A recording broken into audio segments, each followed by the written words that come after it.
To maximise learning and achievement, a structure was set out by Treasure in 2001.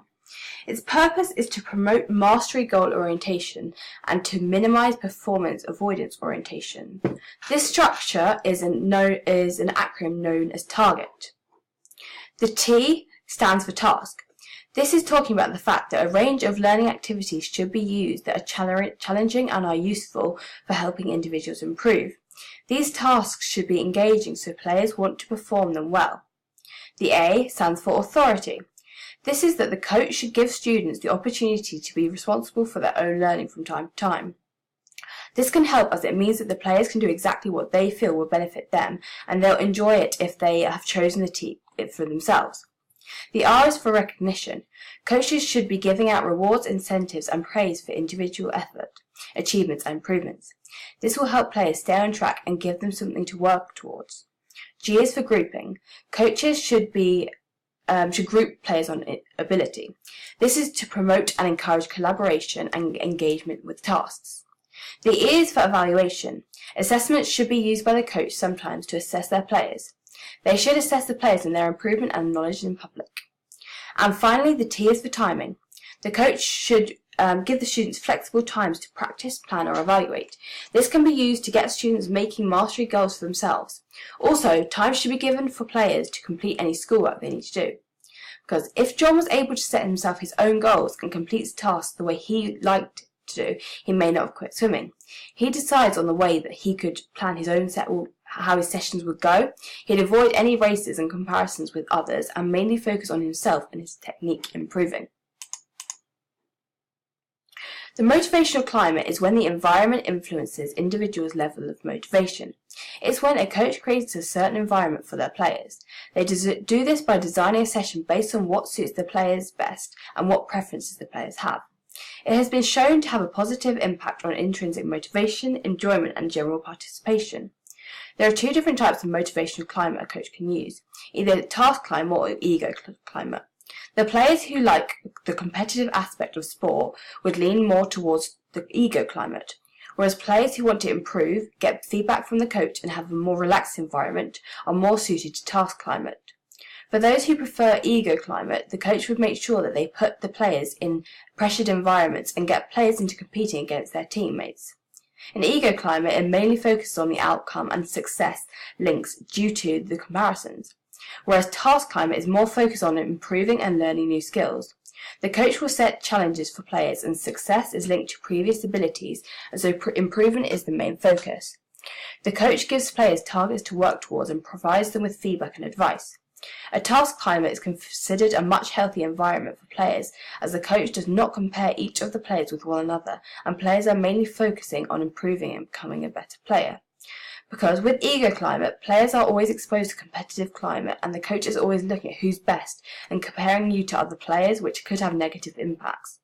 The leader's behaviour, the environment, and the influence of others in the environment will all affect the motivational climate. The leader, so the coach, parent, or captain, will affect the environment's atmosphere. The environment itself includes the weather, the facilities, if it's a public area. The weather can have a major effect on the motivational climate, as if it's really awful rainy weather. This can either mean that training is cancelled if it's outside, or the pitch is very slippery. It can put a dampener on the mood and can make it very difficult to train. Everyone just won't be concentrating and it gets very distracted. Facilities can affect the motivational climate, as very nice facilities can help a coach plan really effective training sessions, making use of all this specialist equipment. Also, if players are training in very nice, clean and good conditioned environments, then they are more likely to enjoy themselves, making the atmosphere much nicer. There are many reasons why people do and don't exercise. Reasons why some people do exercise is for health reasons, enjoyment, hobby, to make money as a job for a career, for general happiness, social aspects, and maybe because they like the competitive aspects. Many people exercise for social reasons, to meet new people, to make friends, or just spend more time with friends. Health benefits from exercise include things like stronger muscles and bones, reduced weight gain, reduced cardiovascular diseases, and much more. Exercise can be very fun for people and enjoyable. It can reduce stress and help people feel happier, and can be a hobby. Some people like the competitive atmosphere and so exercise for that aspect, while others do exercise so they can improve or maintain an image. This may be so they feel more confident or have higher self-esteem. Some benefits to those who do exercise include that sport makes the person fitter and therefore healthier. It can improve an individual's health and well-being. Stress can be reduced. People are socializing and just benefits as individuals will have learned new skills. The reason why some people don't exercise includes they don't have enough money, time and effort, they have an injury or disability, parents, religion, location, confidence and lack of equipment. If an individual doesn't have enough money, this could be a barrier. However, sport can still be participated in without money, for example going on a run. But certain sports, such as going swimming, does require money to learn how to swim and to get into the facilities. If someone's very busy, they might not have time for sport, or some people just might have time but just can't be bothered or lack the motivation. If someone has an injury, this would stop them from exercising as they would need to recover and not make their injury worse. If someone has a disability, it can limit the ability to compete in sport, as there may be no specialist clubs or they may have a mindset where they think they just can't. Parents have a major influence on whether someone plays sport. Those who have parents who don't like sport and aren't supportive of them, it will be very hard for them to participate in it. This may be because they won't want to pay for it or they won't want to drop their child off at the facility. Arguments could occur if parents don't want their child to play sport. Religion is another barrier. Certain beliefs may clash with sporting, meaning that individuals can't participate in it. Location is another barrier. If facilities are very far away, getting transport can be hard, or in some places certain facilities aren't even available. Some facilities don't have the right equipment for certain sports, and so people can't participate in it. And finally, an individual's confidence can reduce participation. Some may think they're just not good enough or don't have the ability to participate. Determinants of exercise adherence include personal factors, environmental factors, and activity-related factors. Some examples of personal factors include health of the individual, time, money that they have, confidence, parents, and religion. John is susceptible to health issues due to his family having experienced many illnesses. Some illnesses can mean that someone can't participate in exercise, and in some cases, exercise is a way of greatly reducing the risk of getting certain illnesses. This is why John's family are keen for him to start swimming again. Many personal factors, such as the amount of time someone has, and the amount of money someone has, means that they can either more sport can be played and participated in, or less can be. Someone who has much more money will be able to afford to buy coaching lessons to improve, to gain access to the best facilities and buy the best equipment for the sport in particular. Whereas someone who doesn't have that much money can sometimes be at a bit of a disadvantage, as it's harder to afford lessons. But they can still do sport with school clubs that are free, and people with less money in the family can still be just as good as exercise than those with loads of money.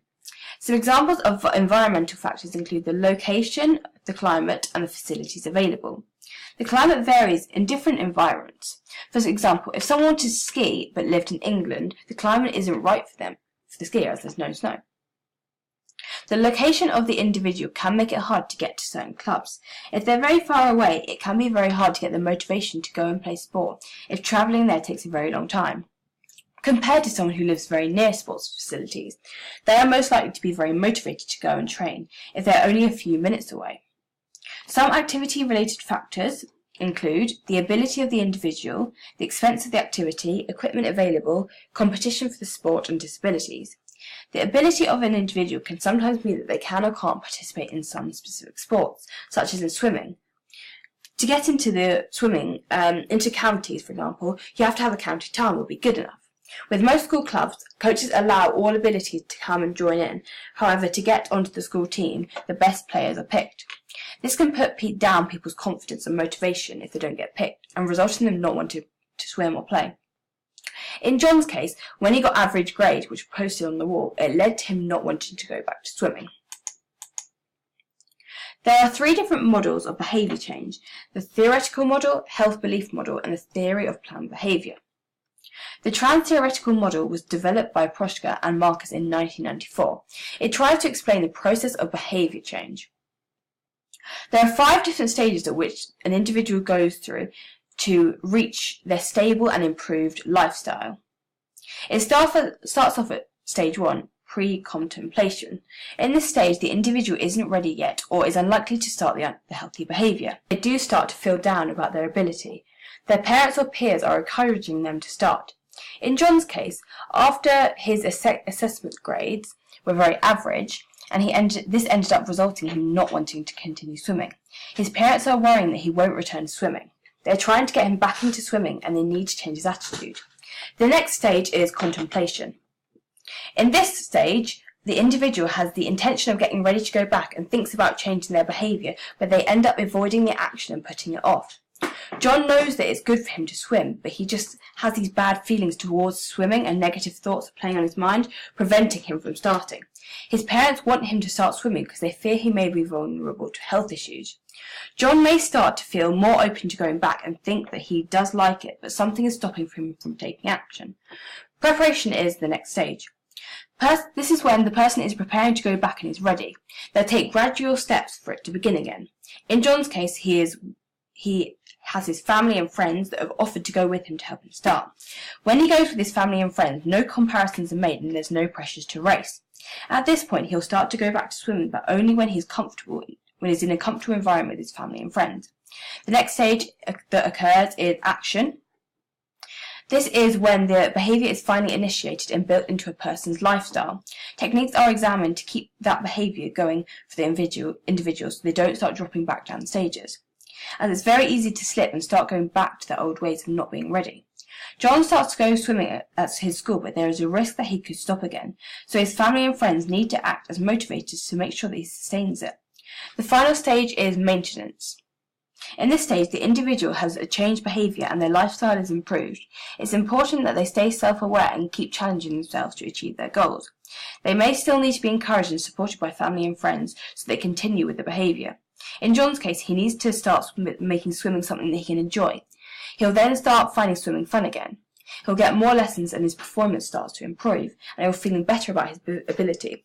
John needs to still avoid competition, PE lessons, and therefore comparisons with other students to make sure he doesn't go back down stages. The next model is the health belief model. This model tries to explain and predict health behaviours by identifying attitudes and beliefs of people. The model consists of 4 different components: the perceived threats, barriers and benefits, cues to action, and self-efficiency. Threats about what could potentially happen if the behaviour doesn't change. There are risks of that person being unhealthy. The individual is more at risk of getting a condition if their behaviours don't change. The severity of the health issue and the consequences that may come from it are considered. In John's case, he'll gradually gain weight if he doesn't get back into swimming. Also, because his family are susceptible to illnesses and health issues, there is a threat that John could get back into it. That John could get it and it could be life-threatening. The next component is benefits and barriers. The benefits are the advantages that are in it for the individual if their behaviour changes, and so this may be fun and enjoyment. In John's case, he'll be more social and so will have fun with his family and friends. He'll lose weight, and exercise makes it a bit less likely he'll get an illness. The barriers are the disadvantages and things that can reduce the likelihood of the individual changing. As a parent, friend or coach to that person, they need to reassure them that the barriers could easily be broken. Excuses are what some individuals use to get out of changing, such as saying that they're too tired, don't have time, etc. John will have some barriers which include that he may use the excuse of not feeling that he is good enough due to his grades and so doesn't want to embarrass himself. For the individual to change their behaviour, the benefits have to outweigh the barriers. The next component is cues to action. This is about internal and external factors having an influence over John, keeping him motivated, and so strategies would be used that fit the individual, giving them positive feedback and telling them about sponsors, what could be in it for them. Getting them to observe someone they admire, such as a famous person, role model, or family and friends. John has his family and friends around him. He starts going back to swimming, but maybe his parents will start paying for his lessons and his siblings and friends will help teach him and improve his swimming. Family challenges could be set up for them all to complete so John feels everyone is rooting for him and he's not doing it alone.